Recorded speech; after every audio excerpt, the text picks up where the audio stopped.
Welcome to the world of Deepwoken, one of the most vile, satanic, and evil games available on ROBLOX.com. You may be thinking to yourself, well, the game can't possibly be that bad, and you would be horribly mistaken. Between the endless horde of people constantly trying to kill you either for no reason or for a chest, and the fact that you can lose everything at any moment because Roblox's servers or your routers started acting up, causing unplayable amounts of lag while you fight an enforcer in the depths. This game is engineered to lure you in with its fun combat, and then as soon as you start progressing and thinking you might be able to get to level 20, maybe even get to layer 2, you have it ripped away from you because you suck and died to a level 1 freshie in the depths and lost your best character.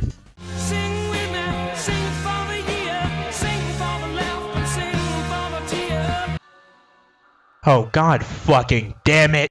I don't really want to talk about it. In this video, I'll be recounting my mental downfall over the course of free characters. They aren't my first free characters, they've long since been lost to time. This is my free highest level characters so far. I'll also be recounting the various hardships and voidwalkers I faced along the way in chronological order. Now, since I am a YouTuber, I am legally obligated to have no dignity and beg my viewers to like my content. So if you end up enjoying the schizophrenic ramblings of the world's worst Deepwoken player, consider leaving a like and comment so that the algorithm considers not fucking me over for once. Now with everything out of the way, let's begin the video with...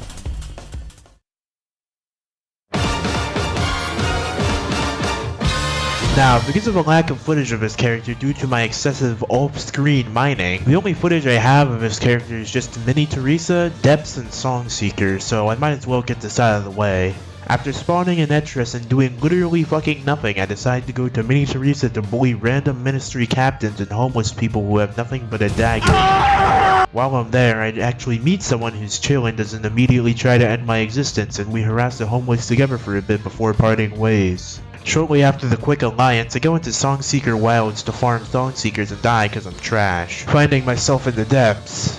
Shortly after spawning in, a level 1 freshie who probably just wanted to wipe their own character in the funniest way possible finds me and gets their wish granted, to my dismay. As you see the world's worst Deepwoken player in action, and you know the rest. I spend my time in the fragments of self mourning my lost character and how I was so doo-doo dog shit as to lose it to, you know. But alas, I pass all my items to make a new character, starting the legacy of...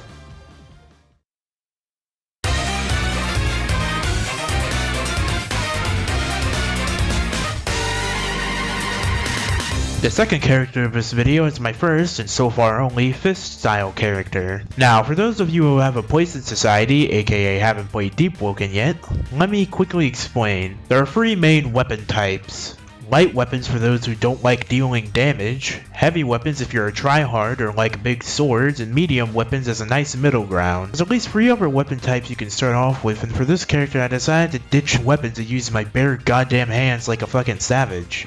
Now, since fists seem to be considered light weapons, you'll be dealing negative damage until you get your hands on Cestus, the main weapon for way of Navae and probably fists in general. Anyways, I managed to get my iron Cestus all on my own, and definitely not because someone gave it to me after killing me in the Sharko cave. Not even sure why that would happen, really. Anyways, after getting Iron Cestus through my hard work and dedication, I tested out on some mud skippers before the fun police, a Voidwalker initiates a battle with me, and this time I decided to actually fight instead of running away like a little bitch. I end up losing because Deepwoken and find myself in the depths. This time I actually make it to the trial and wipe the floor with a sharko, allowing me to return to the land of the living. This encounter ends up inspiring me to go back to Orca and snap people's necks, like any near-death experience would. After I get bored of that, I go to Mini Teresa to get harassed by multiple Voidwalkers at once and die. After that, I proceed to go back to Mini Teresa to farm a little and try to get the Jet Striker oath. However, in the process of this, my dumbass manages to fall off of the island and I have to return to Etris. After going through the walk of shame back to Mini Teresa, I get the Jet Striker oath proper before more fun Voidwalkers appear and jump me, which I actually managed to get away from. Oh. Never mind. Anyways, one off-screen mining session later and I got a cool scarf, Legion Cestus, and some Glass Dancer wraps. I decided to go to Mini Teresa to farm more only to die like a fucking moron. Luckily for me, I have both of my lives, so maybe I could just head to Songseeker and get some easy experience so I could level up and... What's up with these sword machine looking guys? Oh well, seems like easy experience to me. Seems like easy experience to... Alright, chill out, it was just a joke, it was just a joke, no wait, it was a joke! I personally think that was uncalled for. After getting caught in the swords machine rumbling, I once again find myself in the depths. It's just another sharko for my trial, so I kick its ass with ease and return to the surface. I go back to Mini Teresa, get my ass beat by a rogue construct, and head to Songseeker Wilds, also known as Florida, to attack Songseekers and hunt crocodiles. After some farming, I decide that I am now mentally prepared for the Hive, also known as Star-Swept Valley. I'll look at a guide and go to Fort Merritt real quick to see if I can farm some enemies there for some easy experience before the elite fun police spot me and murk me, sending me right back to the depths. This time, ROBLOX servers have decided that I have escaped the depths far too many times and that I shall be punished by way of divine shit. No matter how many servers I hopped, I'd always have dog-ass shit. Even if it was good for a little bit, it instantly dipped back to doo-doo dog shit levels. I tried to fight the enforcer once with my super shitternet, but I get my ass kicked. Luckily, all of the servers reset, giving me a second chance. But every server, no matter where, had the worst ping known to man. I ended up finding a server that had decent ping for more than 30 seconds at a time, so I decided to rush straight to the trial. My ping started rising, but I held out hope that it'd fall into normal levels once the enforcers spawned. I was horrifically mistaken. Every last action had a delay worse than Half-Life 3, and since there's not a thing in the world I could do, I left. I opened up Deepwoken again and found myself in the fragment itself. It was, in fact, Jojo. I had a Crescent cleaver somewhere in my inventory which I decided to pass down in hopes of reliving the glory of my previous character before wiping. Which brings us nicely into...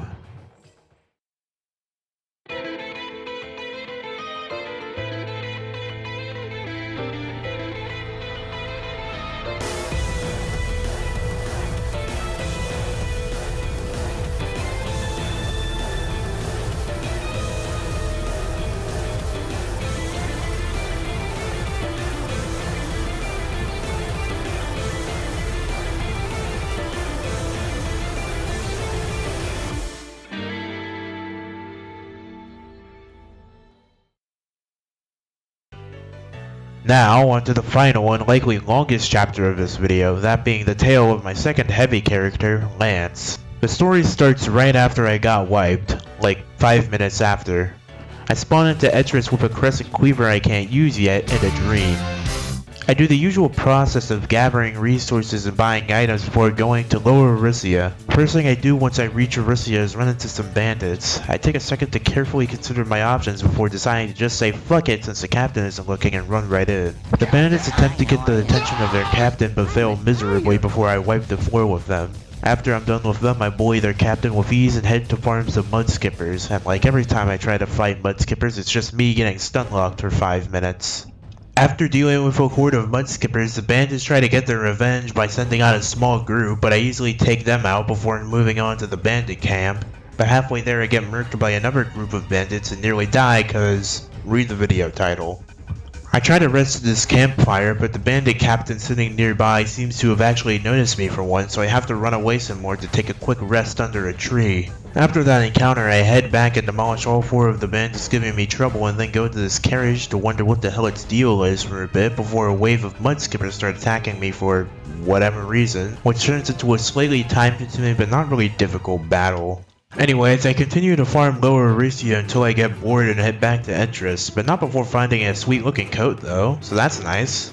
I pawn off my large stockpile of suspiciously bloody and definitely not stolen equipment and head on my merry way back to Lower Arisia without a care in the world.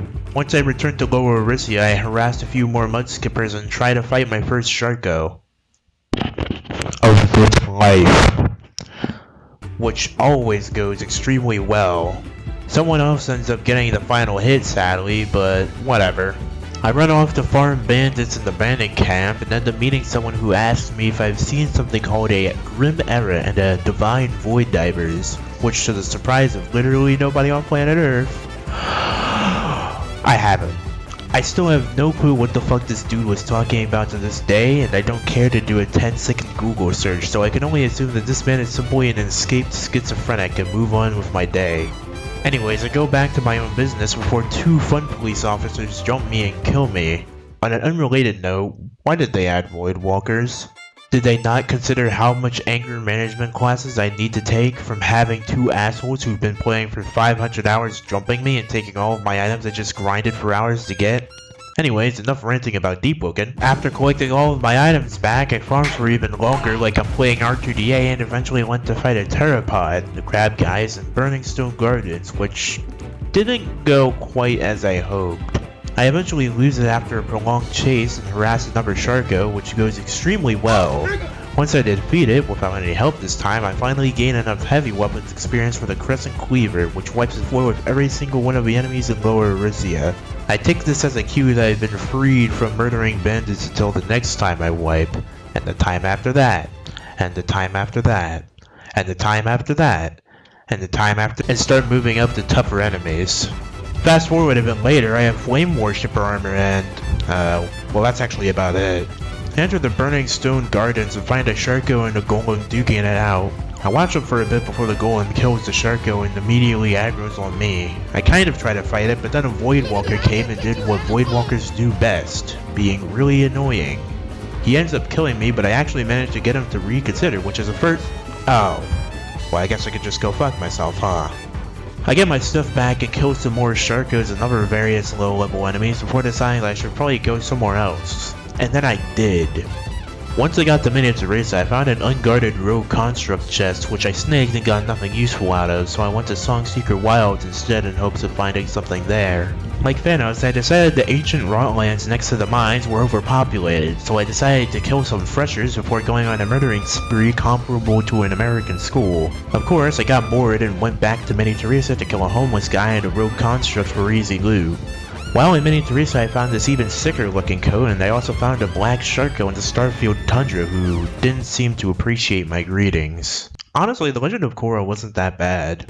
Wait, chill out, chill out, chill out! I went back to Edris after my close encounter and pawned off more gear I acquired through perfectly legal means, though the Etrian guards seemed to give me a nasty look now for some reason. Fast forward through more Lower Orisia stuff, I returned to Mini Teresa to kill another rogue construct which some random Songseeker seems to be pretty peeved about. I decided that for daring to interrupt my rogue construct farming, that Songseeker shall be punished to death. I also get the Jet Striker oath because it's the only one I know how to get. With my new gear, I decided to return to Florida to get more easy experience, but while I'm there I end up finding the Metallic Covenant by complete accident, which remains the funniest thing to ever occur in my time playing this godforsaken game. I meet another Crysid in there who's actually pretty chill, and we end up letting each other get the headbang emote, which remains a staple of my Deepwoken emote arsenal to this day. I entered that place a boy and left a man.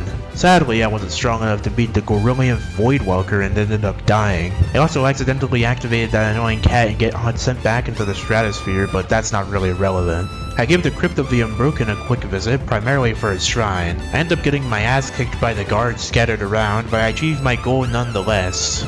And while I'm harassing another construct, the Void Walker decides to team up with the construct to beat my fucking ass. Also somewhere along the way I find a Hive Lord's Hubris, just at random, in a completely regular mine. I never end up using it, but I decided to head to the Hive since jumping between Songseeker and Mini Teresa forever is boring. I set sail with a YouTube guide and a dream. Once I get to the Hive, I see a group of people harassing a random fresher who I also greet. Hey guys, what's up? However, they seem to take great offense to my mere existence and decide to jump me. Luckily, I took them all out with my amazing skill and continued exploring the Hive. I also decided to get cocky and fight a Hive Knight, which went extremely well, and I definitely didn't die. Oh, and there was another Void Walker. I end up getting sick of the RTLC's bullshit, so I grab my stuff and leave back to the Etrian Luminant. While I'm heading back through the tower-struck lands, to the surprise of no one in the multiverse, another Void Walker decides to kill me and succeeds, thus causing me to yet again end up in the depths. I hit to my trial without much resistance and find myself against yet another Enforcer, yay! This time I died because of my own lack of skill and not because the ROBLOX servers decided that I should go fuck myself this evening, thus ending the Crescent Cleaventures and this video. because I have nothing else to say. I hope you guys enjoyed me summarizing things in a vaguely funny manner. If you enjoyed this video, then let me know with a comment. All of these characters are all from over a month ago, and I've had many more strange adventures and dumb moments in my time playing Deepwoken. I've even gotten to level 20 and gotten carried through the I mean, beat the Duke with my own hard work and dedication. There's not much of a shortage of stuff for me to talk about for a sequel. That is, if I still have the mental energy to play Deepwoken. Until then, please watch my videos, the algorithm is ruining me.